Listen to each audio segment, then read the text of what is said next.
guys, welcome back to our podcast, Grim Reading Kings, where we talk about anything spooky and strange.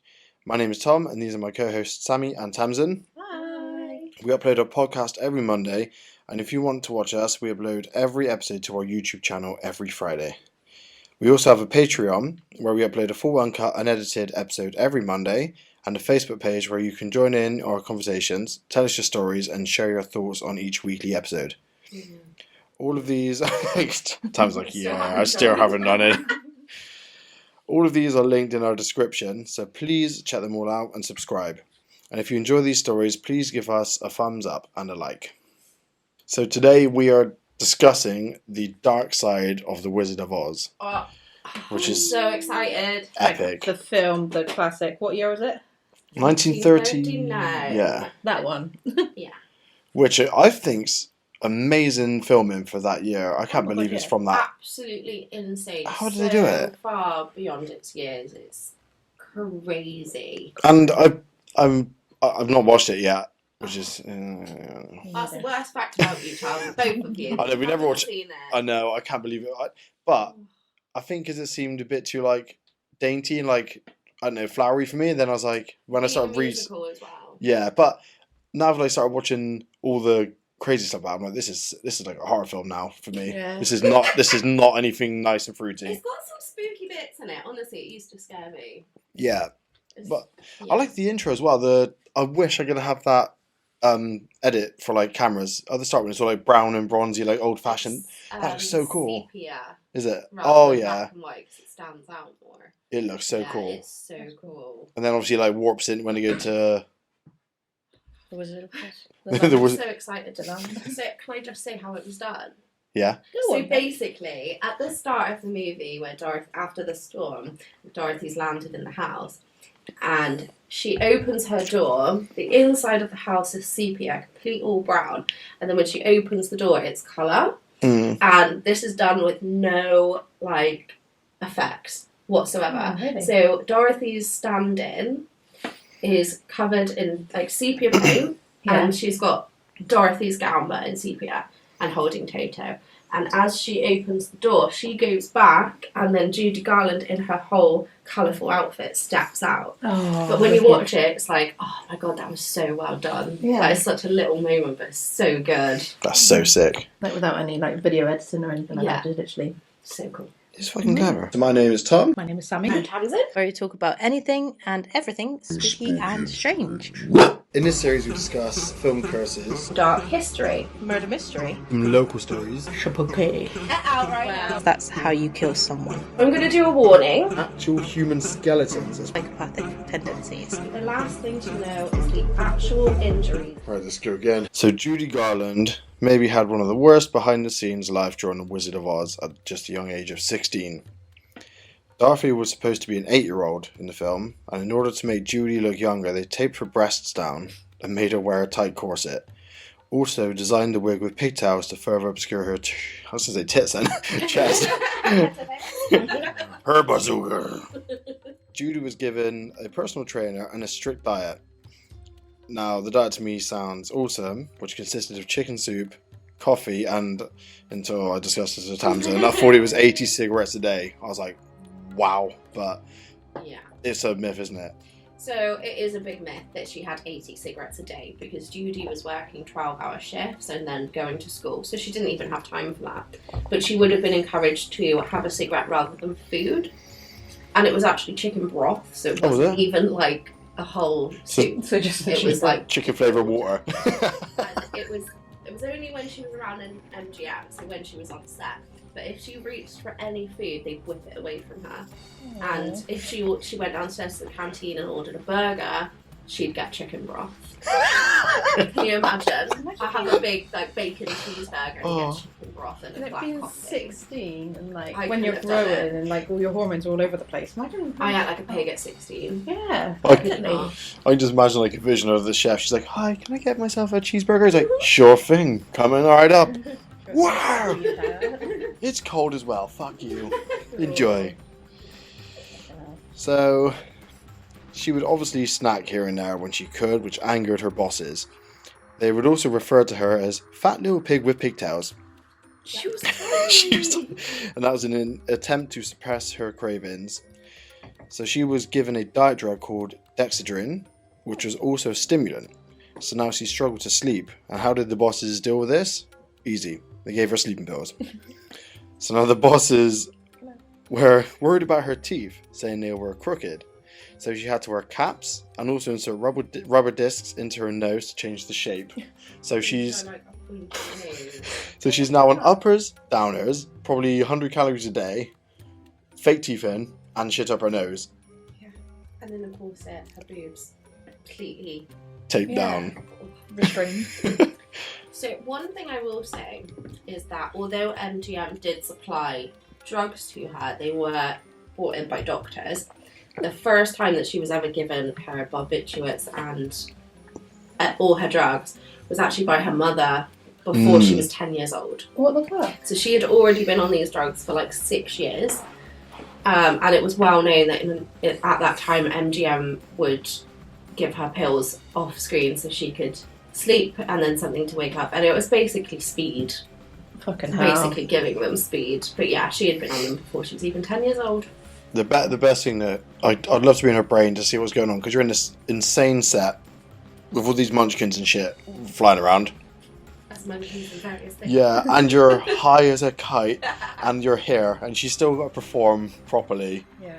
I would say about her that she was probably not as drugged as we thought if she was going to school.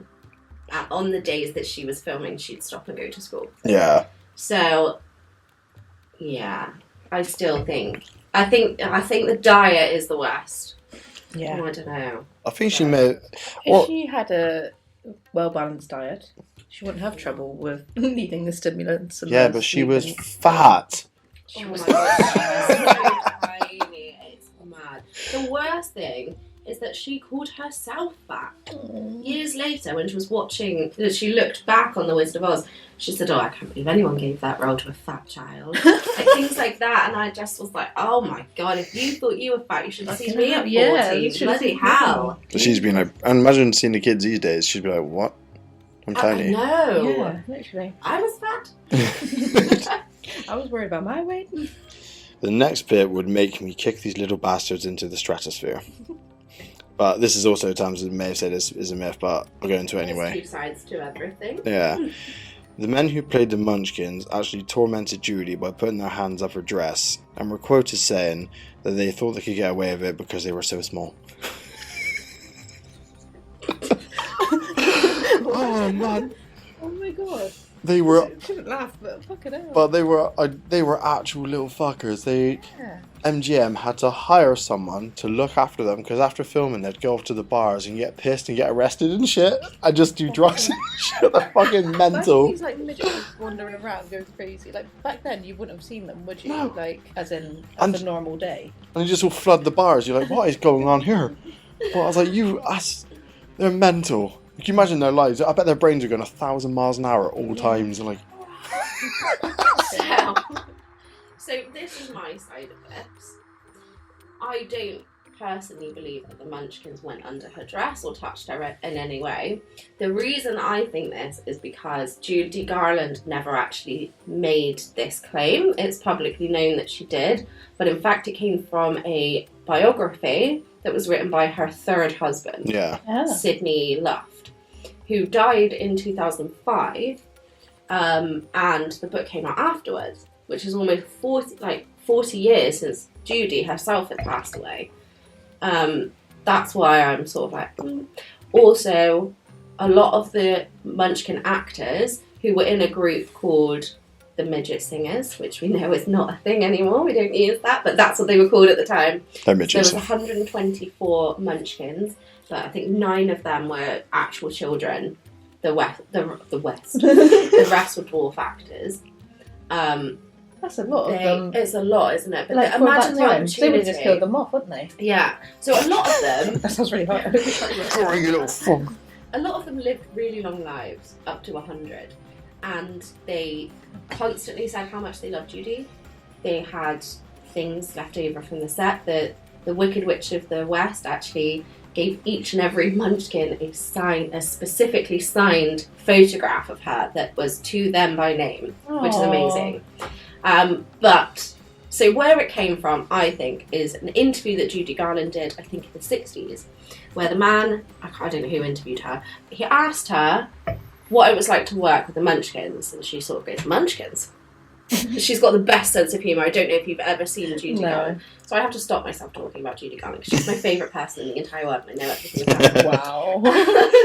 Okay. But in this interview, she said that when she was 16 working on The Wizard of Oz, one of the Munchkin actors asked her on a date, and he must have been a 40-year-old man. So she said, no, my mother wouldn't approve, to which he replied, bring your ma! What a lad! So this is obviously Judy Garland. Not only is very intoxicated in this interview, as she always was in her interviews, she had this extravagant sense of humour where you couldn't take anything she said really seriously.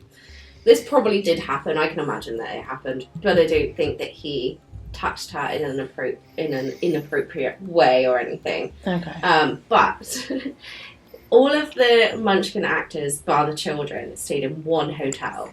And things got so out of control that they had to have a police officer on every floor to keep them in check. Reportedly, they stayed 3 to a bed and had a lot of orgies. I don't know if that's true. I really hope it is because it's amazing.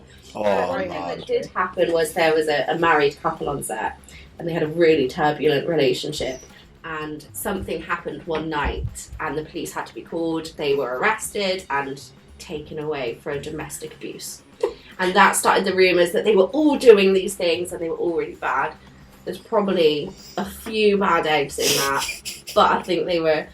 Judy Garland herself was actually the one who made the quote saying they were little drunks and they thought they could get away with anything because they were so small. They're fucking awesome. Yeah. I love it. I love it so much. There should be a film just about them. Yeah. There probably is. There's a lot of documentaries. Yeah. I want a fucking proper horror type film on it, but a comedy one. It would be perfect timing since all of the controversy around Snow White and the dwarf actors that don't get a chance to play dwarfs. Yeah, because it's so mean on them. But that's what they do. Yeah. They're dwarfs. And this is a role for dwarfs. Yeah, that's it sick. Makes total sense. If I was a dragon, I'd want to play a dragon. Exactly. But How dare you use someone else? How you use AI? so most of you will know the Cowardly Lion costume was actually made of real lion's skin and weighed up to between 90 and 100 pounds, which is mental to me because I was watching the clip where he first appears and he's like jumping on rocks and stuff and like jumping in, and then he's like doing all the lion noises and shit. Incredible jump when he first starts in. Yeah. I think that's his stunt double, and I think he comes from a what's the bouncy thing called? Trampoline? Trampoline. I've literally only had like 2 steps of Sebs? What is wrong? I've had 2 I'm so saps. excited about this story. I can't stop. I thought you were like thinking like a new character. What's the bouncy thing called? I was like, I haven't watched. I don't know. There's a trampoline. He jumps off a trampoline and goes. But it's like It's boom. so cool. It's really cool. And I love. Well, I was going to get to it later, but it was something to do with that scene. Judy Garland could not stop laughing because he kept doing like the lion noises, and she was like losing her mind. Yeah, he does literally like that, and she just couldn't stop laughing. And eventually, one of the MGM bosses gave her like a little slap on the face, like brought her aside, and then he felt really bad about it. He asked all the crew if one of them could punch him in the face, and then they're like, no one's gonna do that. And then Judy Garland went up to him, and she just kissed him on the nose instead. I was like. Yeah. But you imagine, it wouldn't have been like, what? No, apparently do your he lines. said to her, he went like close to her and he said, this is very serious. Mm. And then sort of in the face. Not like a, why are you on it? Yeah. The next scene Wind up his hand. that she went on to film is the scene in the movie. And she is laughing in that scene. So when she's meeting the Cowardly Lion, she actually smacks him round the face. But she at one point, she's got Toto in her hands and she holds her up and covers her mouth with her. To laugh, and then she brings it down to carry on. Oh, brilliant. So the slap, although it's horrible, it was Victor Fleming who That's the what, yeah. director who slapped her. but I don't think it was that bad. But still, slapping a 16-year-old on set for laughing is pretty... Had a fully grown man line, I'd be He was a laughing. dick. Victor Fleming's a fucking dick. And now, as well, obviously, this is a quite well-known one. The snow in the snow of the poppy field scene was actually made of asbestos. So this was used all the time in Hollywood due to the fact that it was fireproof and it looked exactly like snow. However, So there's no actual evidence that there was, because there's another substance that's really similar. I can't remember the name of it because of the J. And it was used just as much as asbestos. But there was so much asbestos used on set for lining costumes and things that it could have been. It was in everything. Like, the makeup was lead-based. Everything was, like, poison. Everything's poison. Most asbestos was used loads in Hollywood because it was the cheapest as well. And it was so mass-produced. So it was most likely used. this is obviously before they realised how bad it was to breathe Yeah, in. they didn't realise until, like, the 80s or 70s. Huh. But I it was don't like... know, actually. Because They build insulation from it as well, didn't they? my dad obviously grew up in the 70s. He used to get paid to break it up. So it was still fine then. That explains a lot about your dad. Yeah, that's why he's... How is he still alive? I don't know. How are you still alive? That's it. Well, I was gonna say. well, the thing is, though, I'm bound to get asbestosis because it was in our garage, and my punch bag was actually like into like the top of it. So I used to go in that, and I've probably breathed in so much Your asbestos. mum banned Yeah, get rid of him. that. Don't let me sleep No when you're a danger. baby and go. Margaret Hamilton, aka the Wicked Witch of the West, suffered severe burns during filming. In the scene when she vanished behind the red smoke, a trapdoor that didn't open straight away left her in the fire, causing burns to her face and hands. And it is that argument, did the explosives go off too early, or did the door not drop out early or late or whatever? So, I knew it. this definitely happened. But it was the third take. So the first one is the one used in the movie, and it was perfect. It never needed to be done again. That's what I've got, but it baffles me why they didn't just use the take to begin with. It's like... everyone said that, but then Victor Fleming was like, no, we can do better. So they kept changing the fire when it would be set off. So on the third take, the fire went up and then the trapdoor came down. So it caught her face and hands caught the most of the burns. But as it happened, a makeup artist ran on, grabbed her and took her to the back room where he had to take all of this makeup off her hands and face, which was incredibly painful for her. Fucking hell, yeah. And afterwards, the man said, I'm so sorry, but if I hadn't have done that, the copper in your makeup would have made it eat through your skin because it was so hot. If he hadn't have taken all that off, she would have been completely disfigured. Yeah. Fucking right. So she had second and third degree burns on her face and hands. She was taken to hospital. The next day, MGM called her to see when she was coming back to work, to which her doctor picked up the phone and said, this is all your fault, basically. You did this is because of negligence, and she would be crazy not to sue you. Do not call back until I give the all clear. Oh, fucking Fair play. right. So she was very lucky she had the makeup artist and the doctor to back her up. yeah. So I bet you she would have been like, yes, I'll be back soon. Well, she was terrified because she never sued them. She never got a penny for that accident. And it was because MGM had so much power that they would have destroyed her. She never would have got a job again. And she knew that, so she just couldn't do it. Yeah. So she was out of work for 6 weeks. When she when she came back to set, the first thing they did was pass her a fire-resistant suit for her next stunt.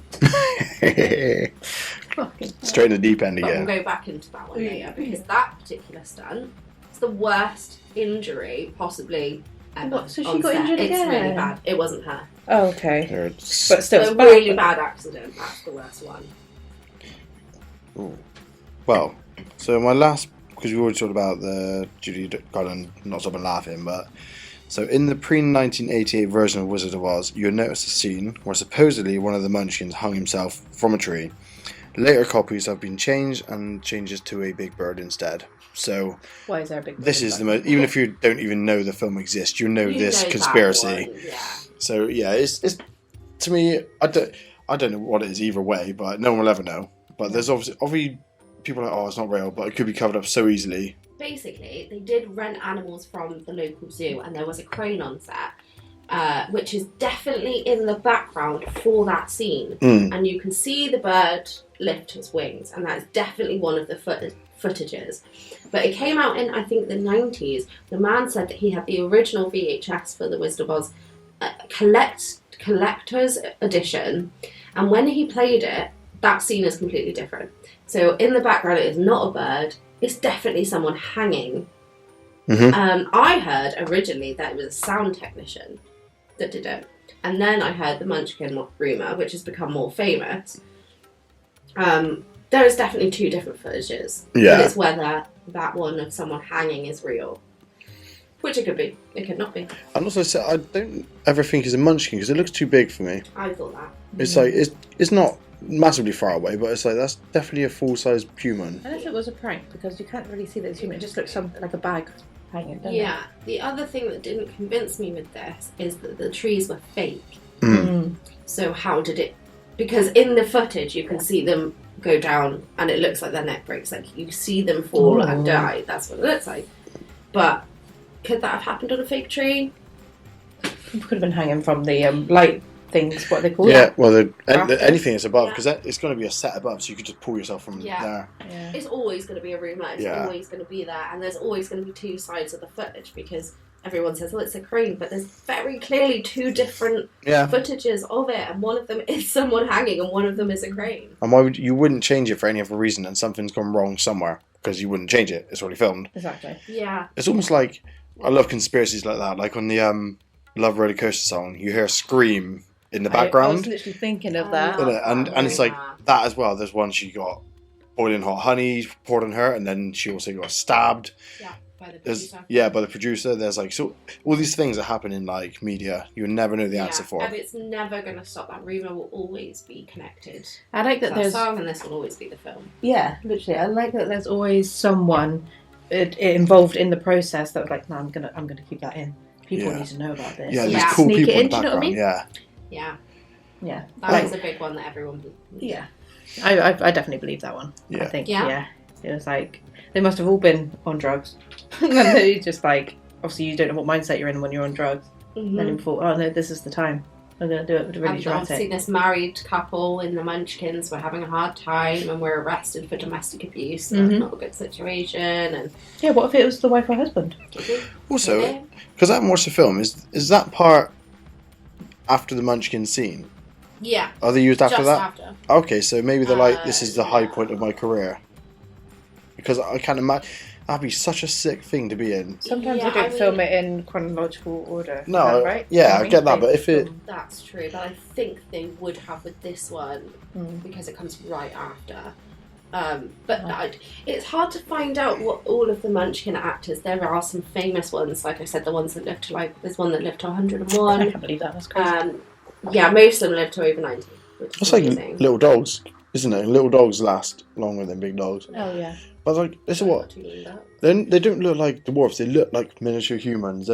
Some of them do. Some Homunculus. of them have the typical dwarf look. But yeah, there are some others that were... Just like perfectly... What they call a homunculus? They're like a perfectly proportioned little person. Oh, right, okay. It fucking is awesome. Yeah, I'm not a dwarf, I'm a homunculus. Yeah. That's a strong name. But yeah, that's all I've got. I want Tamsin to spill the beans on the whole fucking... Okay. Terry the dog, who played Toto, was paid nearly 3 times as much as the Munchkins. She made $125 per week. That equals to $2,246 per week now, in 2021. That's maybe why one might have killed himself. Yeah. Buddy Ebsen. Wait. We'll get back to the other one. Yeah. Because I want to explain a little bit about it. So, she definitely was paid more, but not Terry in particular. It was her trainer, her owner. Wait, the dog didn't spend the money? And he... little Gucci bag. It's being pampered. Can you see? So, Terry and the trainer would both be on set for the whole day, like the 12 hours. That's why they ended up being paid so much, because they had to do all these different stunts and all these different things. Whereas the Munchkins were sort of a set group that did sort of one scene. That's why. But I mean, it's not to excuse it.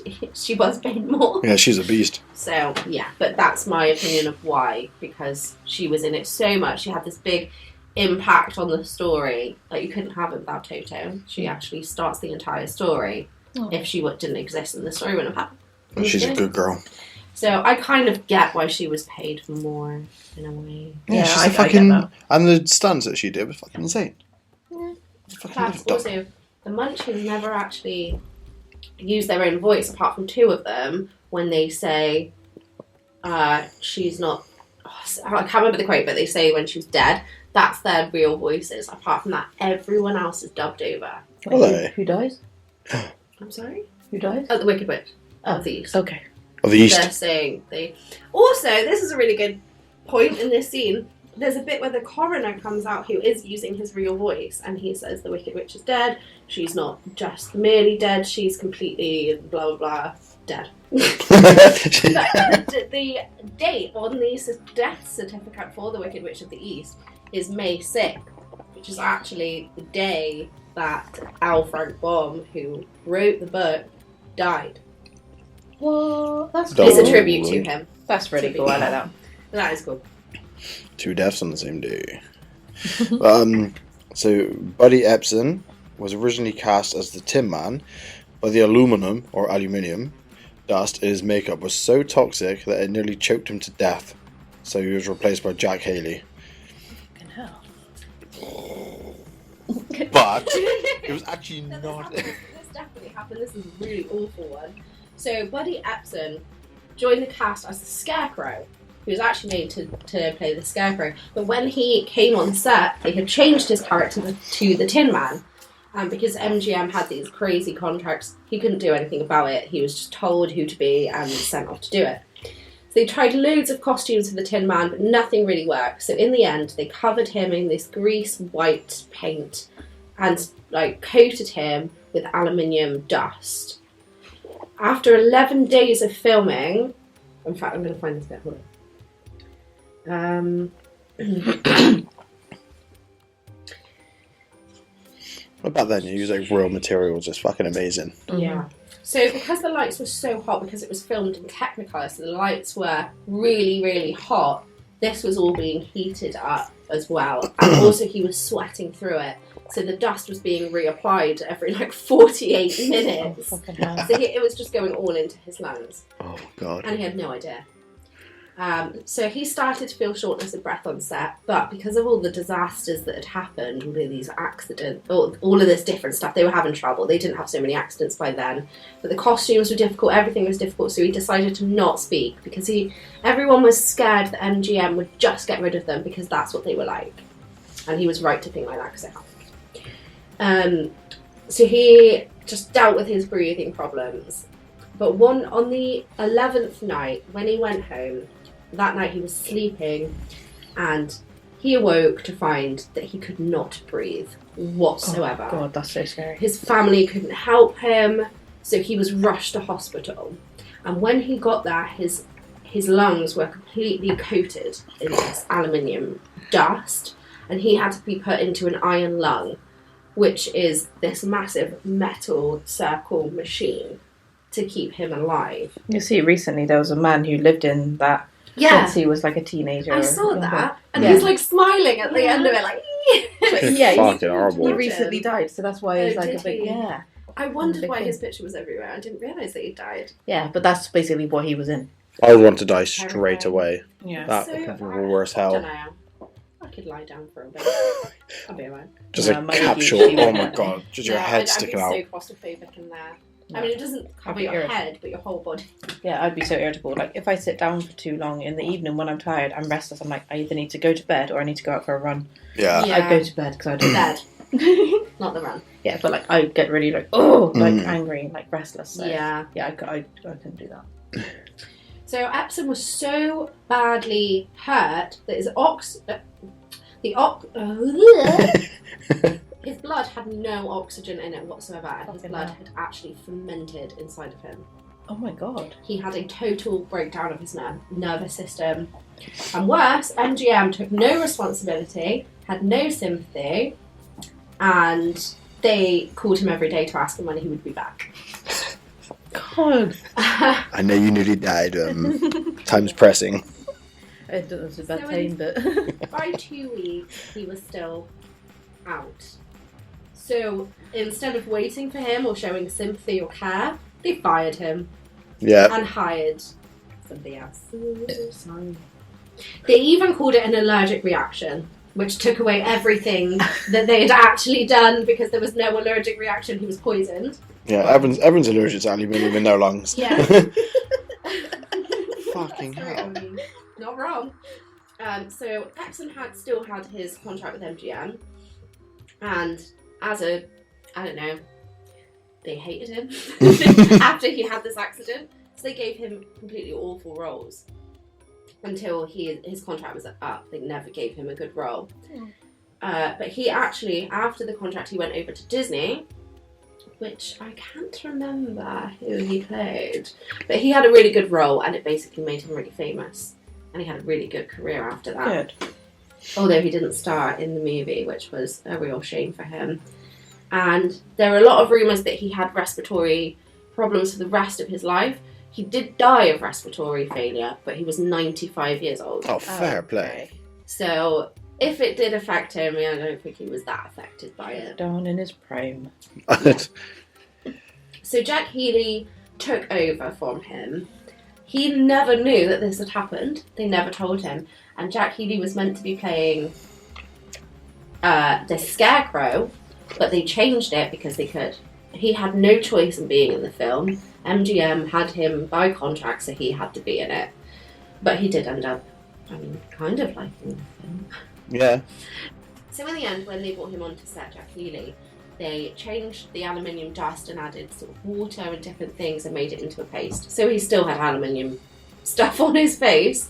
They never told him that it happened to Buddy Epsom, but luckily he was okay because it didn't coat his lungs, but he did get an eye infection from it. Yeah. So that kind of sucks. And they, never told him that was sort of why. But at least they actually did something about it, kind of. Kind of. Yeah. Yeah, Made it maybe they less should have potent. not done aluminium because they knew it was fatal if done wrong, but still. Yeah. His whole costume was made, I think there were bits of metal. It was made with metal the first time, but it was way too painful to dance in. He refused to wear it. So the second one, I think, was made with paper mache and cardboard and bits of metal. Yeah. But he couldn't lie down or sit down or anything, so he had to have a board that was made for basically women who had corsets and massive dresses in productions. He couldn't eat, and he had a pretty nasty time. He was the one who said, "I never enjoyed this. It was not fun in the slightest." And at one point he actually fell and could not get himself back up, and since he was alone, he was there for a while, and it started to dig into his throat, and he thought he was going to die until luckily a stagehand came and picked him up, and off he went.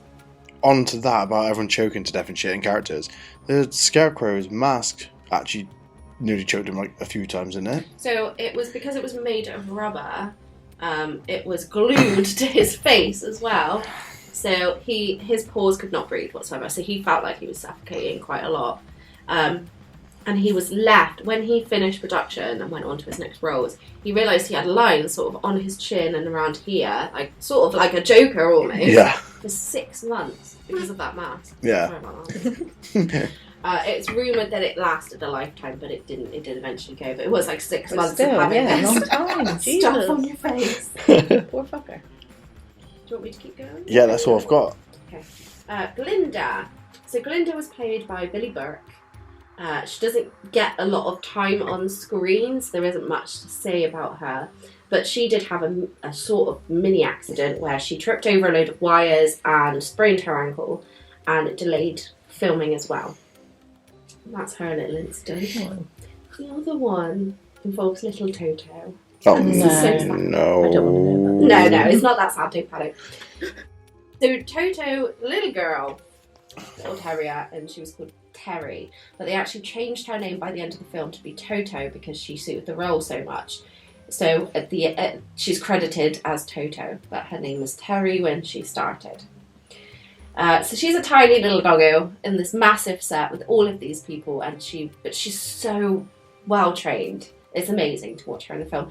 My favourite part of her is actually a blooper where the Tin Man goes like this and the smoke comes out of his head and you can see Terry like shit herself around that way. It's so cute. So, Fuck this, no. so Terry was afraid of the wind machines that were always on. And in one scene, but basically she learned to hide behind the actors' feet to get away from the wind machine and under their costumes and things. Aww. But in one scene where we have the Winky Guards, the Wicked Witch of the West guards that do the old way. I don't know if you've seen them.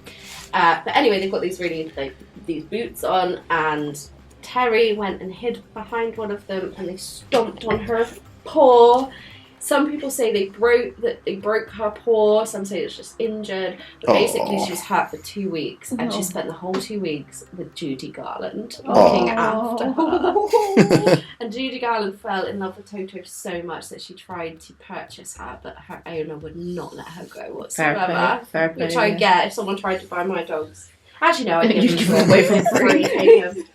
Fucking stand the little shit. I was gonna say, hang on. 0. Yep, there you go. No one would take him. Just like his name, 0 pence. Also 0 brain. Little fella. Bless him. 0 flair. I joke. So You'd be much bored flair. if you didn't have them. No, I wouldn't. So I have sort of. I'm gonna end on the biggest accident that happened on set. So I'll do that in a bit. So I'll do my fun facts first. Yes. So when we meet the Tin Man, he sings a song, If I Only Had a Heart. And halfway through the song, there is a sweet-sounding voice that comes from the trees that says, Where far art thou, Romeo? It's sung in this sort of sweet voice. A lot of people say they recognise this voice, and you do. You definitely do. Because this voice was Adriana, I don't know how to pronounce her last name, Caselotta? Yeah, if you're struggling, I probably would. Something like that, anyway. And she did the voice for Disney's Snow White. Oh, Whoa. nice. The reason that we don't see her or hear her very much in anything else is because her contract with Disney was that she was only Snow White. She was not to be another character. She was not to be known as anything else. So this little clip for me is really rare, and I kind of love it that she got to do this film. That's mental. So, Yeah. going on then, that was her big hit, and then she's not allowed to do anything else. Yeah. That's Which really is sad. horrible, isn't it? Also, The Wizard of Oz wouldn't be here today if it wasn't for Snow White because of the story. They didn't think that a fairy tale was going to do well, so it wasn't done by MGM. They weren't going to do it. Yeah. And then Snow White came out and they realised that fairy tales really did have a place with people, that they love them. Mhm. Yeah. So Disney were going to do a Wizard of Oz cartoon, but MGM slipped in there first and started doing Wizard of Oz the next year after Snow White.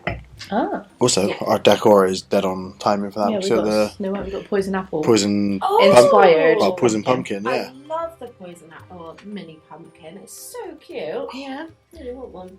It's the wrong colour, but it's cool. Oh, it's fine. I love it. I've got a mug that's the wrong colour. Yeah, It's you've the got white red. one. Oh, Red no, and white. yeah, that's it. Red and white. It's really nice. Yeah. Still I cool. love it. Cool idea. It's very cool, yeah. Another famous voice appears in the film, although her voice is never actually heard since she plays one of the Munchkins, but she's one of the children who plays the Munchkins rather than a dwarf actor. And she provided the voice for Minnie Mouse. Oh, wow. Unfortunately, her fate wasn't far off Judy's, and she passed away from an overdose. As did the lady who played Auntie Em in The Wizard of Oz. As did everyone else in the 27 Club. Blandick. She killed herself also Fucking hell. years after The Wizard of Oz, and she had come down with she had such bad arthritis that she was in pain constantly, and she was losing her sight. So she decided to end on her own terms. She put all of her family photos around, put a bag over her head, took her pills, and went out from this world the way that she wanted. Fair play. Yeah. And she is buried with the guy who plays her husband in the film, Uncle Henry. in the same mausoleum, which is really odd. And it's the Crazy. same place where Al Frank Baum is buried, and his wife Maud, who was a big. Al Frank Baum died before the film came out, but his wife was still there, and there's pictures of her with Judy Garland reading the books and stuff, which is really nice. So as I said, the Munchkins are all dubbed over apart from 2 of them. The mayor of Munchkinland, his voice is done by Ken Darby. Recognise that name? I recognise that name. You should recognise that name. Who because is it's a familiar name. Oh my Who art days. thou? Who art thou? This man composed and may have even written Elvis's song "Love Me Tender." Okay. Okay. Why are all our stories linked up? This is meant. Full circle moment.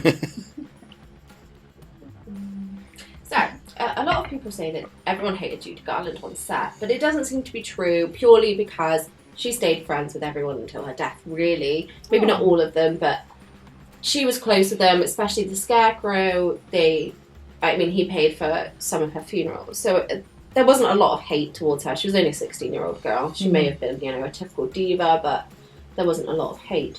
But one of the beefs that seems to have arisen from set is between Judy Garland and Ray Bolger, who played the Tin Man. So apparently, Judy went to the director and said that she did not want Ray Bolger to play the Tin Man, and she wanted rid of him straight away.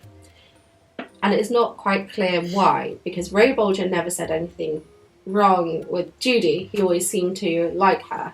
But I think it's come from Ray Bolger was the one who said he didn't have any fun on set, he didn't enjoy it, and I really think Judy, although all of these rumours go around that she, had this bad time and she was on this horrible diet and she was poorly, that's all true, but she was a 16-year-old girl who was living her best life.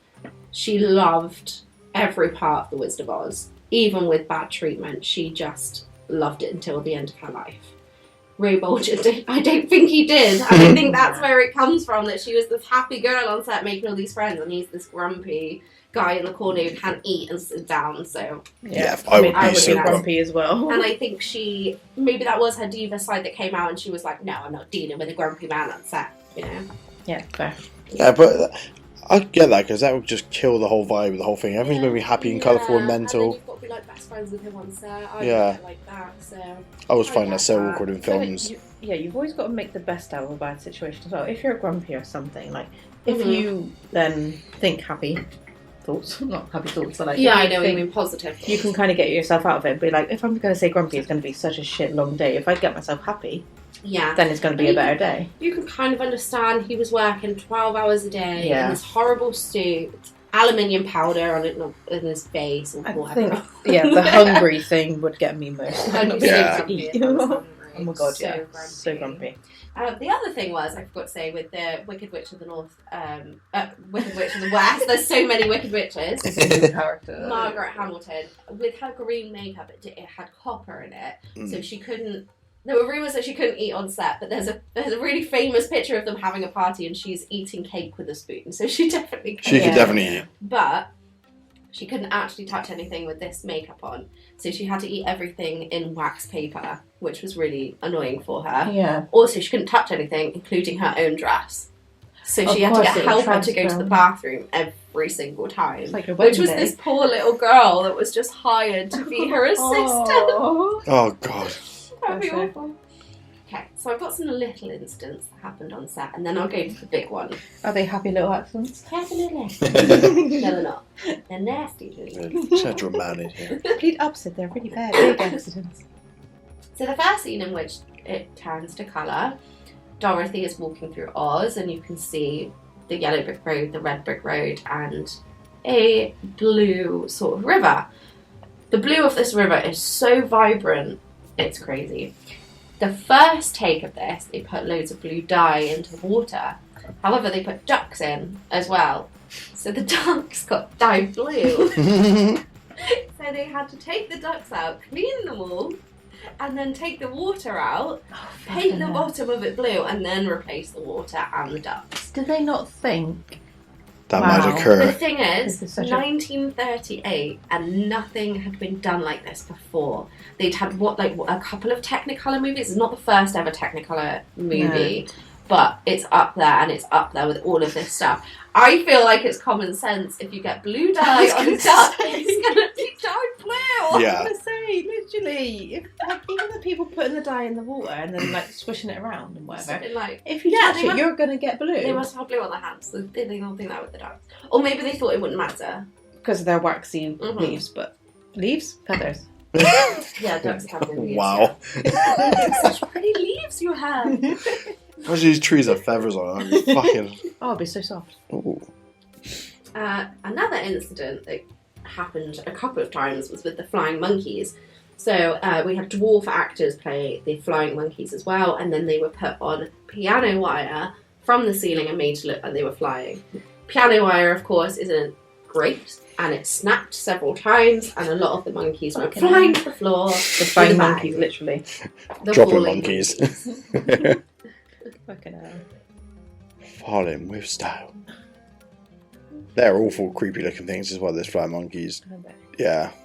I don't, Oh yeah, they are really creepy. There's old timey like faces, like the fake faces, the mask, they always look really haunting. Like the old Yeah, Halloween pictures of kids are like, wow, And then the main monkey doesn't fly, so he's just roaming around. jumping like this all the time.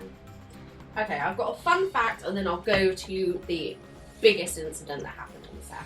Sounds good. So, when the Fab Four get to Oz, the Emerald City, and they go inside, they get put in a carriage, which is pulled by a horse of a different colour. This carriage once belonged to Abraham Lincoln. Wow. No, that's So, wicked. I know, it's so cool. So MGM brought the carriage from one of their many prop stores. They just got these props from everywhere for cheap, and then they would keep them in these rooms. Mhm. This is one of them. The carriage itself was made as a gift for the president during the Civil War, and it has a handwritten message on the side that writes, A. Lincoln, June 8th, 1863. That's amazing. So he himself wrote it, like. I think it was somebody else wrote it as a tribute to him. That Oh, was when they were maybe, giving yeah. it to him, or Just to whatever. quote the carriage It's maker. like, you know, when you go for a wee in a club and there's like on the wall, like. Sammy was there. Literally. Yeah. Yeah. Back then, you had Tom models. and Sammy forever. Yeah, that kind of thing. Yeah. Heart with A. arrow. Lincoln Literally. was there. Was there? A Lincoln was there. Right, so I'm going to go on to the worst accident that happened. This Oh. is pretty horrific, so warning. So Margaret Hamilton obviously was burned on set, her face and hands. She was really shocked by this. She was really shaken up. And when she came back to set, the first thing they did was hand her a fireproof suit to put on and film her next scene, which if you've seen the movie, you know, would be Surrender Dorothy scene. In this scene, the Wicked Witch of the West is flying her broom through the air, and she writes in smoke, Surrender Dorothy. This scene was actually cut. The original said, Surrender Dorothy or die, WWW, which is the World Wide Web, isn't it? But it was too scary. There were so many things of hers that were cut, which I really wanted to see. Like at one point, she attacks the scarecrow with a beehive. I really wish that had been kept in. That'd be cool. There was another scene where Dorothy did like what's it called? Like a Retake? It's a different version of a song. I can't think what it's called. It's got out of my head. Reverb? Reprise? Reprise, that's it. A reprise of Somewhere Over the Rainbow, which is a really emotional one. I've heard the song, but they deleted it. And it's when she gets trapped in the castle. I wish they'd kept that in because the Lion song, King of the Jungle, Forest, sorry, is the last song. So it's a musical for the first half and not the second half, which is kind of really weird. I didn't sort of realise this, but I thought if they put that song in, it would have kept it all together. Rounded it all up. Yeah, Yeah. but there were a lot of scenes that the Wicked Witch of the West had cut. Margaret Hamilton only had 12 minutes on scene for the whole film, even though she had so many scenes and they were all cut. The most famous scene that was cut was the jitterbug. So there's a random bit in the film that people are shocked by and they think it's like a Mandela effect or whatever. where the Scarecrow has a gun, right? But what they seem to not notice is that the lion has got like a massive net, and the Tin Man's got like a mallet. And this is from the Jitterbug scene where they take these weapons to defeat the witch, but it was all cut. So all you see is the Scarecrow with a gun for a second, which is out of context completely. It's hilarious. The Jitterbug scene is the most famous deleted scene from anything. It cost hundreds of thousands to do, tens of thousands. So the director felt like doing the Jitterbug, which is the actual Jitterbug dance, was going to be too dated. So he thought that it would date the movie and that people would stop watching it because of that dance scene. Oh. It cost like 80,000, something like that, which is insane. Jesus Christ. And unfortunately, they lost the footage of it. So there is I can't remember his name, I keep forgetting his name, but he did a behind the scenes, like home videos, and there's so much to see. You can see the Jitterbug in that, but you don't have the actual footage, which is really sad. Oh. It's really sad. But it always creeped me out seeing, like, you'll have to look it up. I don't know why it looks so eerie, but it does. I always find it does. I can imagine it is. Right, so back to the horrible accident. So Margaret Hamilton absolutely refused to do any more stunts, especially with fire, since this stunt had fire in it. Yep. So they got her stunt double, Betty Danko, to do it for her. Betty Danko was really thankful because you got paid per stunt, so she was paid $35 for this stunt. Wow. And the stunt consisted of her being in the air on it was a smoking pipe that was made to look like a broom and sort of made to fly. The first take was fine, it kept going like they always do, and on the third take, unfortunately, the entire pipe exploded underneath her. Ooh. She fell and she was rushed to hospital. By the time Margaret Hamilton had left the set and got home, she had a phone call to say that Betty Danko was in the hospital. Fucking hell.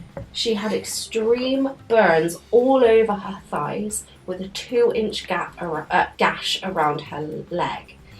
And unfortunately, the worst damage to her was her internal organs, and she had to have a hysterectomy. Oh, Jesus. So complete removal of her uterus after this, which is absolutely horrendous. Yeah, especially if you're planning to have any kids or anything. Yeah. Well, so I found out that she lived with her mother in a bungalow for about 50 years.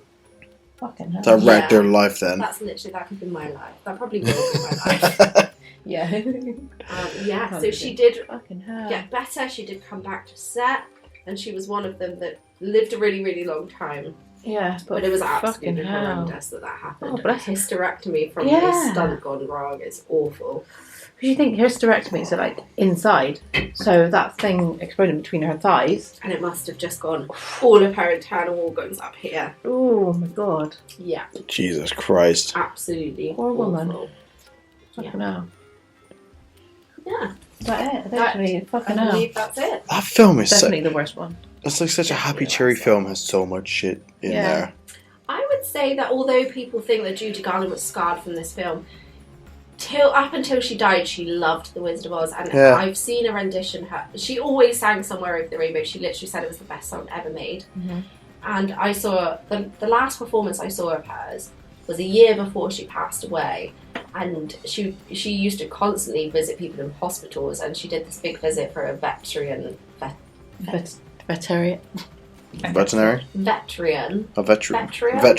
Veteran. Oh my god. I was like really trying to think of who What was it? She go to the cats and dogs home to sing to them? Very lovely. She went to a veteran hospital and sang. She wasn't meant to go there and sing, she was visiting. And they begged her to sing Somewhere Over the Rainbow, and it's her rendition of that is the last one I've seen. It's absolutely beautiful. She seemed a really tragic person, but to me she wasn't. Okay. And I think she loved The Wizard of Oz. Also, The Wizard of Oz was made for her in mind. MGM they thought she was a fat little pig, basically. They called her a fat little pig. They were horrible to her, but they absolutely loved her voice. So they created The Wizard of Oz for her, because it's rumoured that Shirley Temple was meant to play Dorothy. Not true. Someone wanted her to play because she was younger, but it was always made for Judy Garland. And in fact, the first rehearsal of those 11 days before Buddy Epson had his accident with the lung and had to go off, it was a completely different film. So Judy was in a big blonde wig with loads of makeup, bosoms out here. She was made to be a 16, 17-year-old in the film, and she was going to have a love scene with the Scarecrow. It was going to be a romance. Even the Wicked Witch of the West, her first costume was so cool. It's not Margaret Hamilton, it was before.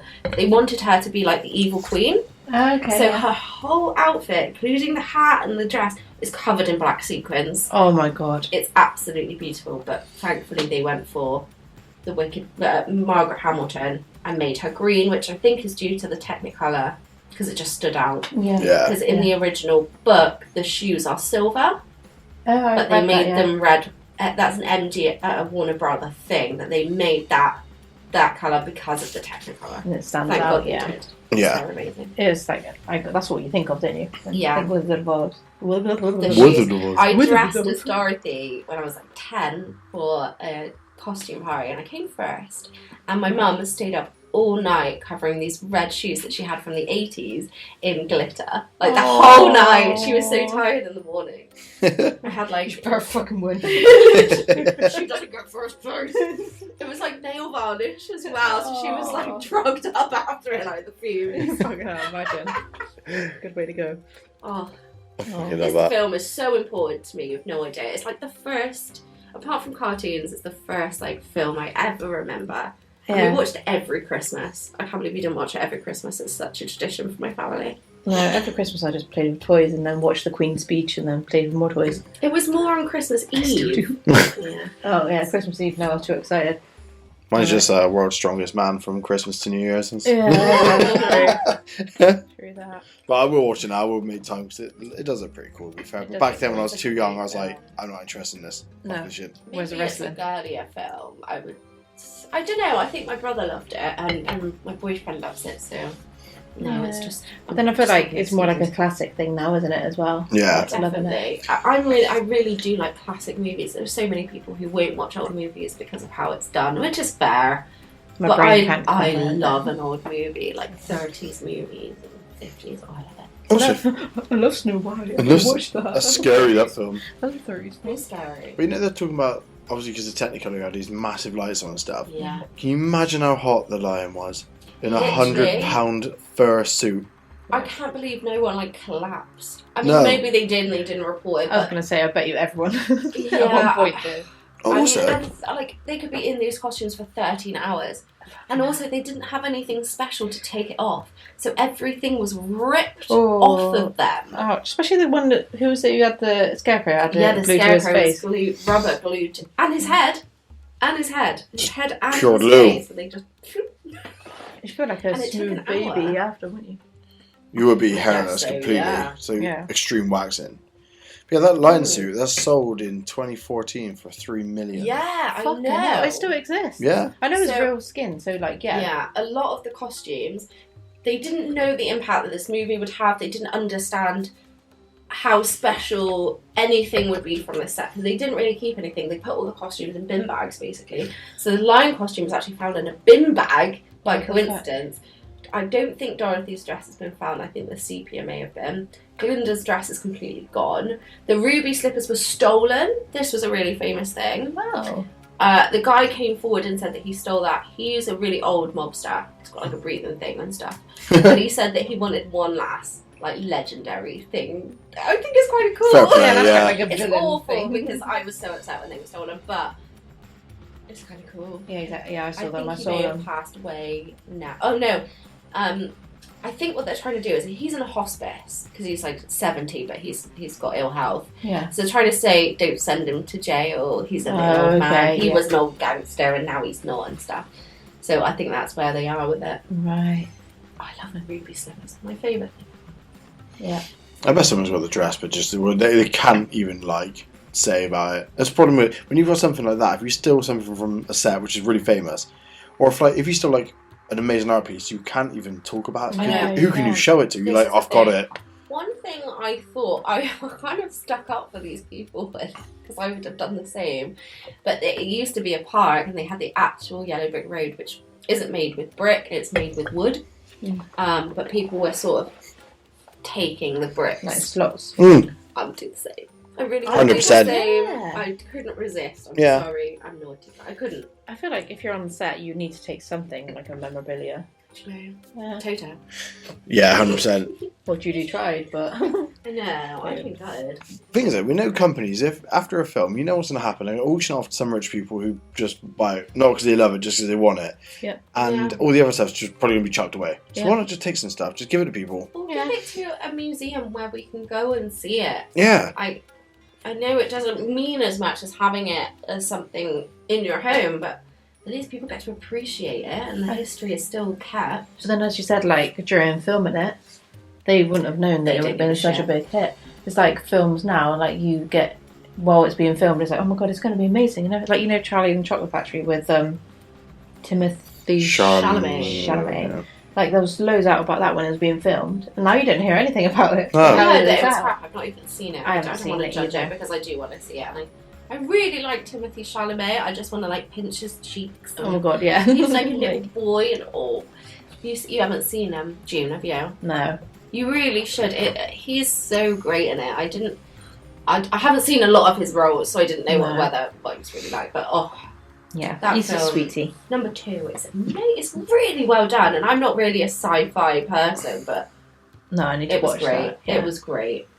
So I keep getting like, that's why I've held off seeing the new Beetlejuice, because every new film I watch is just bollocks. I've heard great things about Yeah. the new Beetlejuice though, and the trailer looks great. Yeah. I'm definitely gonna go and see it. I don't like going to the cinema. Oh, I love it. I just like being in my own home watching movies. Yeah. Just fair. like having a takeaway with a movie is like the best thing. Yeah. I get too Yes, restless. Cinema is so expensive. It's not now. No. No. Tickets from $4.99. Yeah, it's gone right down. Ooh, that's down really loads. That's why good. we try to do it every month, like a little date night. Which one? Which cinema? View. Oh wow, Oh, yeah, that's yeah. the one I always go to. Oh, Yeah. do you know what? Now I know it's cheaper. I will. Because I think Odeon has always been more expensive anyway, so I avoid Yeah. it at all costs. I always go to View. Yeah. I'm tempted to go and see Terrifier 3, but then Mm. another part. I don't know if it's going to be in cinemas either.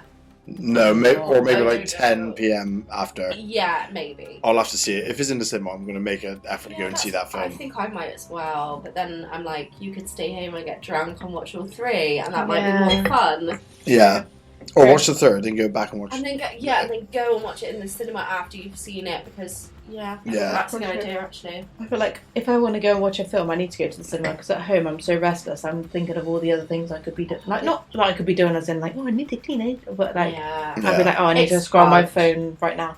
Like, yeah, it's hard It when needs you to have have two to things sit in. down and watch a film, especially with a boyfriend who always wants to watch films, and you're a restless person who wants to watch The Simpsons. yeah, literally. If I can just watch stuff on repeat, I'll be fine. So bad at watching, like, repeating everything. I literally watched Family Guy last night. I just can't, season 3. Just I easy can't watching. resist. No. I just can't. Yeah, it's great. It's great. Right. Anyway. We'll wrap this up. So that was the dark side of The Wizard of Oz, all the creepy things, and that means having to go and watch it, but we've just seen this on YouTube, so we're going to illegally Yeah. watch it. That's what we're going to spend the rest of our day doing. Good. Anyway, yeah, thanks for listening. Thanks for watching. I'm going to be doing the sign off because apparently I haven't spoken much in this actual episode. Yeah. Apparently, you guys tell me. Anyway, thank you for watching. Yeah, thank you for watching. listening. We hope you enjoyed, and we'll see you at the Ramen next week. Yay. Bye. Bye.